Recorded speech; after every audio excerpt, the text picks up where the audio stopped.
көршілерге де Алла Тағала бұйрық берді. Көршілерге пайғамбарымыз саллаллаху алейхи вассаламнан келген мынадай сөз бар. Кімде-кім қияметке, Аллахқа және қияметке иман келтіретін болса, көршісін сыйласын дейді. Көршісіне жақсылық жасасын деп айтады. Яғни көршіге де вип услуга болады екен, бауырлар. Жай ғана қызмет емес, өте жоғарғы дәрежеде қызмет болады, бауырлар. Білесіздер ма, пайғамбарымыз саллаллаху алейхи вассаламда сөз бар. Егер қияметте дейді, Аллахтың құзырында сенің көршілерің сені жаман десе, сен жамансың дейді. Ойлаңыз. Егер көршілерің сізді жаман десе, мынау кісі жаман десе, сіз қияметте жамансыз. Мына дүниені былай қоя салыңыз. Көршілердің сөзінің оңай еместігін көрдіңіздер ме, бауырлар? Олардың ақысынан қорқу керек. Пайғамбарымыз саллаллаху алейхи уассалам о кісінің жасаған ихсандарының бірі, көрші осы пайғамбарымыз тұрған өлкеде бір яхуди кісінің баласы ауыра деген, пайғамбарымыз ауырған адамдарды көп зиярат қылады. Көп зиярат қылатын адам болған. Сонда яхуди адамның баласы ауырады. Көршісі баласы ауырады. Сонда пайғамбарымыз саллаллаху алейхи вассалам соны зияратқа барады. Мемлекеттің басшысы, құрметті имам, адамзаттың ұстазы, пайғамбардың ең соңғысы, Аллахтың ең сүйікті құлы, осындай кісі яхуди кісінің барып халін сұрайды. Сонда әлгі яхуди кісі пайғамбар кетіп қалғаннан кейін баласы бұл кісі неге бұлай келді десе, бұл Таурат кітаптарында келген пайғамбардың белгілерінен, бұл нағыз шын пайғамбардың мектептерінен болады. Ауырып қалған адамды дініне, ұлтына, оның социалды әлеуметтік жағдайына қарамай құрмет тұту. Сонда ана баласы жатып калима келтіреді. Онда әке, мен Алладан басқа Құдай жоқ деп, және Мұхаммедті пайғамбар деп білемін деген екен. Бауырлар, пайғамбарымыз ауырған адамды көптеп зиярат қылған. Оны тастап кеткен емес. Сондықтан сол сөздерінің бірінде мысалы, о кісінің соншалықты сабырлығын айтыңыз, ұстаздығын айтыңыз. Бір көрші әйел ауырып қалады. Сол ауруға пайғамбардың өзі кіргеннен кейін жанына топырлап адамдар кірмей ма? Өмірінде кедей бейшараның үйіне ондай құрметті қонақтар кірмейтін, сол пайғамбардың арқасында бай-құтандар жанына еріп, мен деген батырлар, сол Мадинадағы көрнектілер жанына еріп кіреді. Сонда әлгі әйел кісі сол кісілерді күте алмағанына көзіне жас алып, құрғыр мынау ыстығымның көтеріліп тұрғаны деп өзінің ыстығын қарғаған дейді. Сонда пайғамбарымыз басын шайқап, жоқ, сен ыстықтың көтерілгенін қарғама. Ыстықтық ол Алланың мейірімі ғой саған келген. Ыстық отқа қарамайсың ба?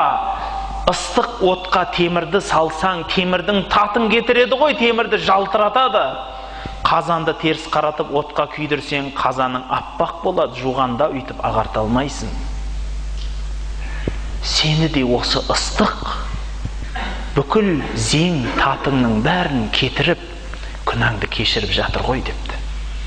Қараңыз, неге оны қарғайсың деп? Не деген ұстаз десеңізші? Басқа бір кісі болса, бұл жерде басқаша айтар ма еді? Қатты айтар ма еді? Ашуменен айтар ма еді? Ал пайғамбардың жылы сөздерін қараңыз.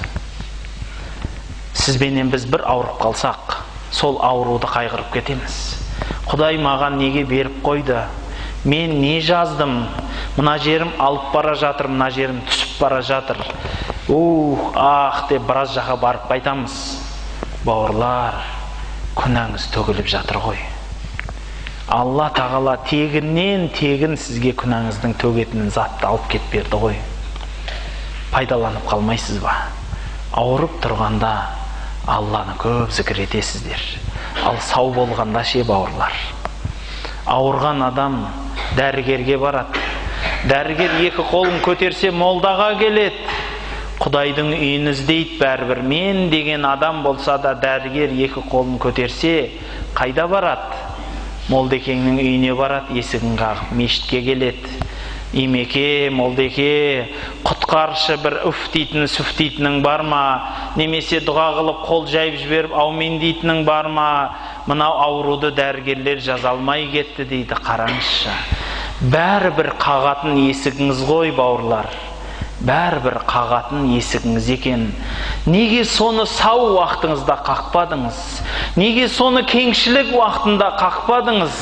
Алла тағала айтады, кімде-кім кеңшілік уақытта мені еске түсіріп ұмытпаса, таршылық уақытта мен оны ұмытпаймын дейді. Таршылық уақытта жұрттың барлығы жаныңыздан қашып, достың өзі сіздің басыңызға түскен қайғыдан қорқып жүрген кезде сіздің ең жақыныңыз Алла болмай ма? Халық айтып кеткен емес па? Жалғыздың жары кім? Құдай. Сөйтіп айтқан сөз бар. Жалғыздың жары Құдай дейді. Мына жапан далада біреуден таяқ жерсіз. Не бір басқа да басыңызға нәрсе түсер.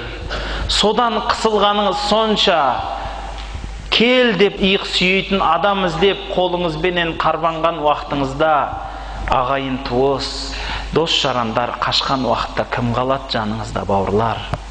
Алладан басқа ешкім емес қой. Неге онда Алланы сезінбейміз? Неге Аллахты сізбен бізді көріп тұрғанын білмейміз, бауырлар? Сәләфтарымыздан қалған сөз бар. Егер адамдар Алланың қадірін білгенде еді, егер адамдар Алланы шынымен танығанда еді, бірде-бір қылдайда күнә жасамайтын еді ғой депті. Сізбенен біздің надандығымызды қараңыз. Білім оқымаймыз, Алланы ізденбейміз. Алла Құдайды танығымыз келмейді, шетке қарай қашамыз. Бәлки дүниеге қарай жүгіреміз, отқа қарай жүгіреміз. Пайғамбарымыз саллаллаху алейхи ва саллямның айтқан сөздері мұнда да кеп тұр. Пайғамбарымыз айтады, мен бейне бір адам сияқтымын. Оттың жанына тұрып алып, ақ көбелектер кешке жақын от жанғанда шатырлап келіп жарыққа ұмтылдым деп отқа қарай түсіп жатады. Солардың арасында тұрып түспе деп қайтарам, бірақ маған тыңдаушы бар ма екен деген екен.